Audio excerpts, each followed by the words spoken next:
Oh, YouTube. Another frequently asked question is, and they try to ask us in a nice way, is why should I buy a WC knife? It's pretty much what they're saying. But the question is, what separates WC knives from everyone else? What makes it different?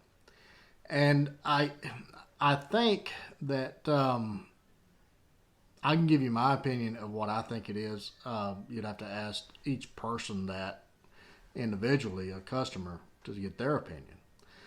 But this is what I think, and I'm going to tell you my philosophy behind WC knives and why I started WC knives is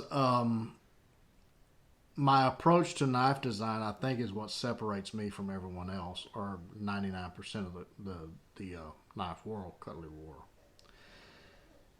Is most times a designer will sit down with a piece of paper and start sketching and say, okay, that looks cool. And that's what goes to the CNC machines, and that's what they cut out, and that's what they assemble. Um, and, because let's face it, I mean, 99% of us will buy with our eyes.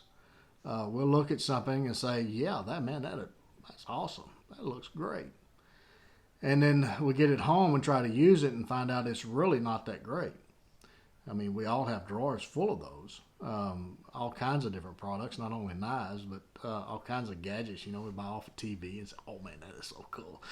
And get it home and it doesn't work like we expected it to. So I think my approach to knife design separates me. I don't put anything on paper per se. I think about what I want that knife to do, and I incorporate different aspects from knife designs throughout history that enhances that knife to do that. My Woodsman's Grind is a good example of that. Is I combined a Scandi, and I'm not the first person to do this. Mora has something that's been around for years. They did something very similar to this. Um, it has a Scandi that flows into either a saber or a full flat or a blended convex or some other secondary grind to combine those two worlds. Um, because a Scandi is great for carving wood, it's great for splitting things apart. But when you try to slice something, it's not the best in the world. So why not combine that with another grind that is great at slicing? So you've got two different worlds there. Then in addition to that, there's curves that enhance cutting. It holds things in place as you cut instead of trying to slide off.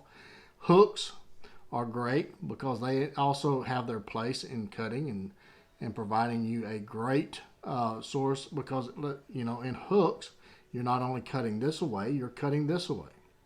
So it's an easier cut. Also, you're cutting this away and that away. So no matter which position you use the knife, you're cutting. It's a cutting a cut. Okay. So that's why I started this. Is when I started experimenting with the multi grinds, and Bob Lovelace came out with a knife in the '70s, and I can't remember the name. It was a dual cut or something like that, that combined a saber with a full flat or something similar to that. So I mean, it's not new. It's just a different approach. Okay. And then when I started designing the survival knife, I sat down and I just made a list. I said, okay, what is this knife supposed to do? And I made the list of what a survival knife should do, not only in the cities but also in a wood survival scenario. So you got it stranded in the woods or whatever, and it's only going to be for a few nights. But again, what would you need that knife to do until you were rescued? All right, because we're not going to be 99% of us is not going to be left surviving in a remote area for an indefinite period of time, unless you didn't leave a good plan with someone. If you didn't leave a good plan with someone, then you probably could get in a situation like that in some remote areas like Alaska or Siberia or something like that. But again, how many of us is not going to file a good plan with someone? But let me get off of survival. So when I looked at survival, I said, okay, I'm going to need a knife that's going to do carving very well. So I have a very thin apex here.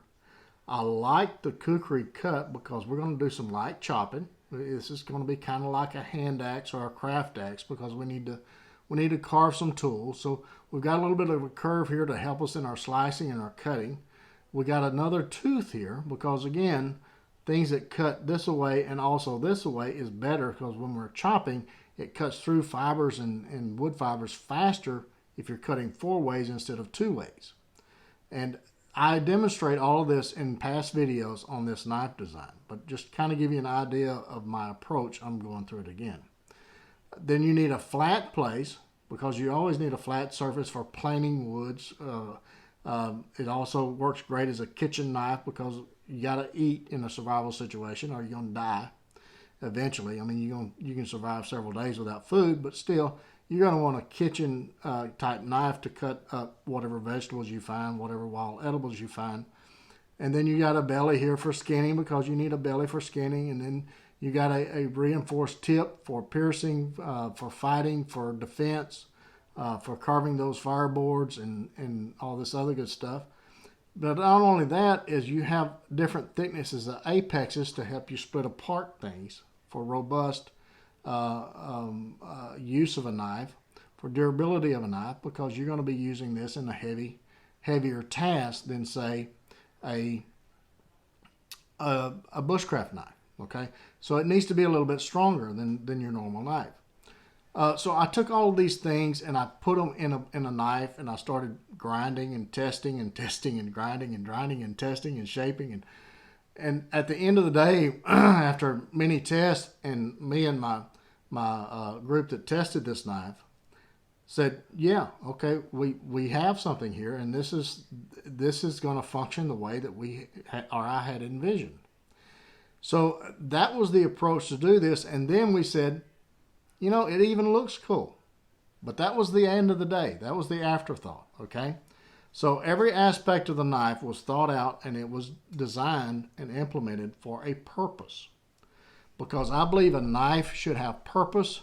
I believe a knife should have versatility. I think it should do as many tasks as possible with ease and do it very well, okay? And that's what I try to incorporate in all of my knife designs. With that, I use a very fine edge because I think a very fine edge is a better slicer, because the major point that I want a knife to do is slice. Even with a large survival knife, I want it to cut. I want it to be slightly robust and take on some of the heavier chores, but I also want it to cut and slice. Most of the knives that I've seen come out of either production companies or some of the custom shops, the bevels are too wide or too thick. The angles are too steep. They're at 22 or some of them are 18 to 22 degrees. And they just don't cut very well. You try to cut feather sticks with them and they just don't function very well. Okay? That's with the sabers and the full flats. So I want a knife that's going to function very well and slice and cut. So that's what my knives are incorporated to do. And once you use one, you'll understand what I'm talking about as far as the difference between my designs and a lot of the other designs. Because we have allowed ourselves to be carried away with the YouTube testing and all this other stuff that we see on YouTube. And we've allowed that to get away from what a knife should do, because it seems that every time you test a knife, it has to be batoned through a log to test its durability, and that's just ludicrous, folks. It really is. Should a knife baton? Yes, to an extent, but you got to remember that there's harmonics and vibrations and everything else that goes through that knife that a lot of people don't talk about. And if you want to understand that a little bit better, go back and look at my batoning video about the good and the bad and the ugly, and I'll try to put a link up here. But you still want a knife that's going to baton reasonable. Now, this is going to baton more than, say, something like this, okay? This is more of your craft knife. It's going to baton small stuff like firecraft. And firecraft is to make reasonable amount size of wood, like 1.5 inches, to kindling size. It's not to cut a log, a 4 or 5 inch log, and cut kindling out of it. That's not going to happen, folks. Even in a survival situation, that's not going to happen unless you have a saw. Then why even worry about it? All right. So, but this will help you split apart some other larger, say 3.5 inch logs or sticks or something like that, because it's a thicker blade. So within reason. All right. But in order to have those finer edges, I do all the heat treat in house. Everything is heat treated and cryo treated according to my proprietary methods, and those methods are honed from years of use. I have people that's tested my knives from Canada all the way down into Florida and Australia, everywhere else that you can imagine has used my knives. And that edge is reason the 11 and 12 degree edge that I use requires a superior heat treat. And so it's taken me years to develop those heat treats and hone those heat treat formulas in to make that bevel useful and usable. Okay, so that kind of is what separates WC knives from the majority of the other makers out there. Is my knives are designed for a function. They're designed for more versatility. They have sharper angles for cutting, different angles as far as apexes, thicknesses for different tasks. Now the angle that you grind or you sharpen is the same all the way through, so you have to have ease of sharpening in there as well. And all of my knives are easily sharpened. So when you combine all of that, that's what makes WC knives different than, say, most of the other makers out there. Okay, I hope that answered your question. I appreciate your interest in WC knives, and I invite you to look at the Other Fact playlist. Go to my YouTube channel. You're here. Just go to my homepage. There is a whole series of playlists to look at and to understand. There's a playlist on this knife. There's a playlist on the Woodsman's Grind of how it was developed, and you get an idea of the thought process and the testing that went into developing these knives. They weren't done because they look cool. Okay? So, get in the backyard, whittle on a stick, take a child with you, get the opportunity, and don't forget to take those plenty of Band-Aids and lots of knives. Catch you again soon.